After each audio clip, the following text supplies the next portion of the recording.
Good morning everybody and welcome back to my channel. If you're new here, my name is Laura and today I am going to show you what I eat in a day in Japan. I just woke up, so excuse my appearance. It's a bit messy and as you can see my perioral dermatitis isn't gone yet, unfortunately, but yeah, I'm doing my best. So what time is it now? It's like 9:39 now and I'm actually starving. I'm really hungry, so it's best we go make some breakfast immediately. Oh, and before I start making my breakfast, I want to tell you that ever since moving to Japan, my diet has changed tremendously, and by no means it's a standard or traditional Japanese diet that I'm eating, but the foods I'm eating are so different from what I'm used to eating in Belgium. So yeah, just wanted to get that out there quickly. I actually almost never ever have a savory breakfast. It's usually sweet, so fruits and refreshing stuff. It's just a personal preference, and I also don't really have a lot of protein in the morning. Yeah, many people in Japan tell me I should eat rice and natto and miso shiru in the morning, but no, absolutely not for me. First and foremost, I don't like natto, and secondly, eating rice in the morning and soup in the morning, like warm food, it feels like I'm eating dinner. It really doesn't work for me like that. It makes me feel nauseous and not good. So I prefer refreshing, fruity, sweet without sugar or like refined sugar foods in the morning. And for that we need, first and foremost, chia seeds. These are, yeah, these actually do have some protein in them, so that's really good. Then also I like to eat genmai flake. These are non-sweetened ones, just whole wheat cornflakes, and they don't have anything added to it like preservatives or colorants or anything, so they're pretty healthy.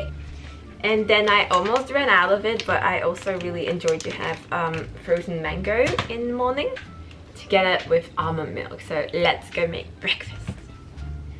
So it's really easy. That's the reason why I have this every single day. I don't like to be cooking or preparing something for a long time when I'm hungry. So yeah, oh, just a little bit of mango. Such a pity. So we have mango, and then we put some cereal on top. This is non-sweetened one, so the sweetness in this dish comes from the mango, and since mango is quite sweet, it is sweet enough for me.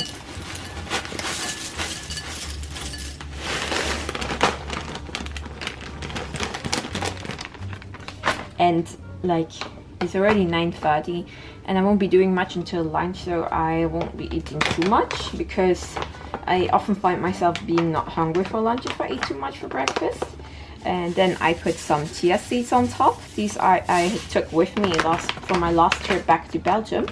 These are really rich in omega-3 fatty acids, in protein and fiber, so they are really healthy. I love it. I just also love that they swell with the almond milk.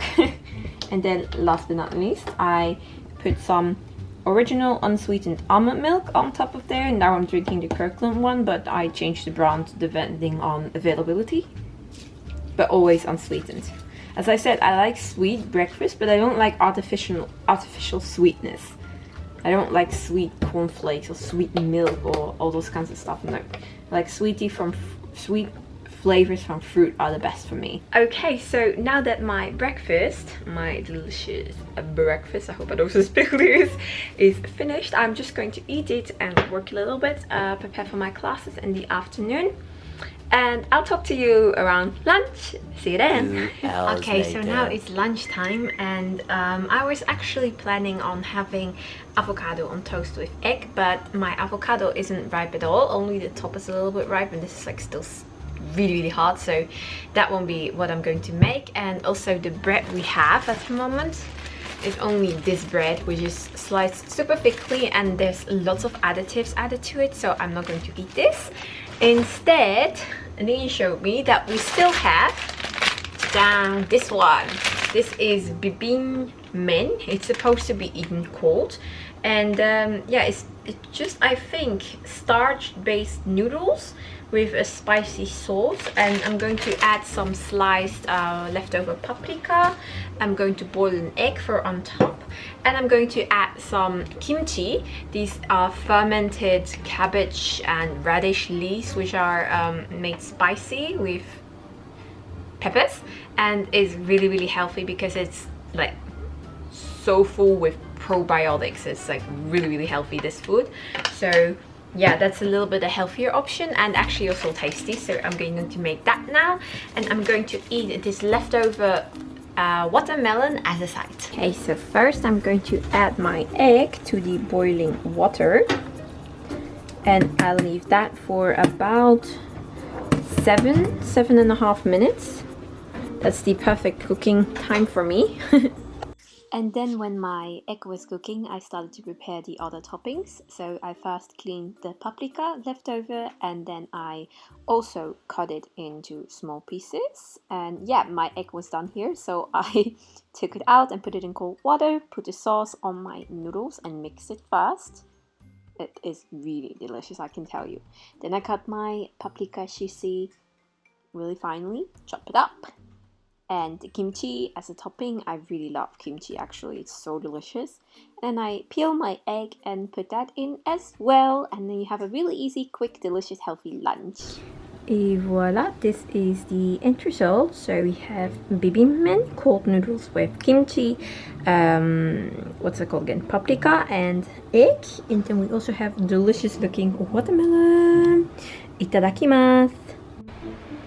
Okay, so it's now 2:30 in the afternoon. It's pretty dark outside and there's not a lot of light in the house, but that's not what I'm going to talk about. I just wanted to quickly let you know that I am kind of not really craving, but I'm feeling like something sweet, and I have some Belgian chocolate that my mom sent over a couple of weeks ago. There's still some left in the fridge, so let's go and get that. Yay! Okay, let me see. I actually have like this really big box, and there's one more completely full in the fridge as well. I will leave it in the fridge because if you leave it out in the summer in Japan, it will literally melt. Like, not completely melt, but it will become soft and just not really tasty anymore. Wow, I'm so blurry. Okay, so here's my chocolate, Côte d'Or, my favorite. So I'm just going to enjoy my little bar, how do you call this? Piece of chocolate. I do allow myself to have a treat every now and then, basically every day, just a little bit, because I feel like that's what works best for me. Like, I don't really restrict too much or tell myself no chocolate, absolutely no chocolate or no sweets or no unhealthy food, because if I do that, then I want to eat it more and more. Well, if I do allow myself to eat it from time to time, like just now, just a little bit, then I can get it out of my system and I have no trouble at all staying like healthy, eating healthy most of the time.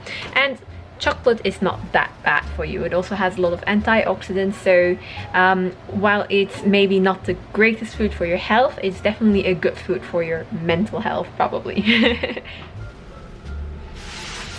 Okay everybody, so I have now arrived at my workplace. I have work today from 5 until approximately 7:30, could become 8. It's now a little bit before 5, so I'm quickly going to eat my snack because I'm really hungry. Oh my gosh, you can really see my perioral dermatitis in this light, but I'm going to eat this kiwi, which I quickly cut before coming here. I wanted to eat a banana before coming because I was pretty hungry, and a banana gives you a lot of energy, but the only banana we had left was in the fridge and was really like, how do you say that? If you held it, it would go, so it wasn't really edible anymore. So I'm just going to quickly eat this one, and yeah, I'll have a late dinner tonight. I really love kiwi actually, especially green and yellow ones.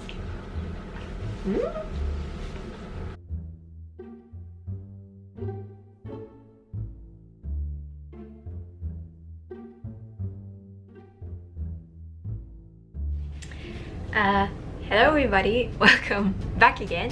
Today it's the second day I'm actually filming this video because yesterday when I came back from work around 8:30, I actually completely forgot to film what we have for dinner. So yesterday we actually had just a really normal okazu side dishes style dinner, like with soup, with rice and some side dishes, but yeah, I completely forgot to film that, so I'll be showing you instead what we're going to have today, Friday, as for dinner. And today it's going to be a really tasty ragu pasta, but this sauce, you guys, is like absolutely amazing. So let's go make it again today. So to make this sauce, you actually don't really need a lot of ingredients. You just need olive oil, onions, some garlic cloves, which is chopped up and fry in the pan first. After that, you can add some minced meat with red wine, which is delicious, of course. Then you can add concentrated tomatoes themselves, some miso, which is a secret ingredient, basil, and also a little bit of bouillon. Okay, so it's now about 35 minutes later, and if you just saw this time lapse before, you would have seen how I prepared the sauce. I prepared a huge portion this time because last time I actually made also a big portion for 6 people, and we're living with 5 people in this house, but everything was gone. So I decided to make double of that, so for 12 people, so that we can eat today and we can freeze the sauce that's left over. Okay, so this is what our current sauce looks like. As you can see, the pot is really full, and I've set a timer for 1.5 hours to cook, because all of this liquid at the sides, and then like the tomatoes itself as well, have to dissolve into the sauce, and the sauce has to cook down also. So although it's now super full, it will go down a little bit the level, because this sauce is pretty rich, and yeah, there's so much filling, but it will be delicious, really good. And once it cooks down a little bit, I'm going to add the rest of the red wine, and maybe, depending on how it tastes when after 1.5 hours, I'm going to add a few more tomatoes. But yeah, this is the intermediate result today. So a little update about the sauce. As you can see, it has cooked down already a lot, but I just added a little bit more tomato to this one and this one to make it a bit more red, a bit more tomatoey, because you can see there's a lot of minced meat inside now, but we need more tomatoes. So yeah, the level became too much, so I decided to split. I also wanted to quickly tell you a little bit about what I drink usually during the day, because I realized I haven't talked about that at all, either yesterday or today, or on other days either. Usually I thought about it because I just bought myself a drink. I usually sip on either tea or water during the day. Really occasionally I have maybe a little bit of Pepsi Zero, how do you call that, like sugar-free Pepsi Cola, because I like that. But that's maybe if I have like some pizza or some fries or burger somewhere, but usually I just keep it to water, almond milk, homemade matcha lattes, so sugarless matcha lattes, and then tea, because that's just what I like. I don't drink milk because my stomach can't bear it, and yeah, I also don't drink coffee just because I don't like the flavor of it. But yeah, from every day I just usually drink water, almond milk and tea. That's my thing. Ta-da! This is the end result of our pasta. I actually lost some sauce because one of the pans or pots burnt, unfortunately, but this is the end result of the pasta. Itadakimasu. So I just washed up and I have my white paint on my face, my cream, but this is like the end of today's what I will eat in a day video. So I'm just going to eat my delicious pasta here, and I'll see you in our next video. Bye!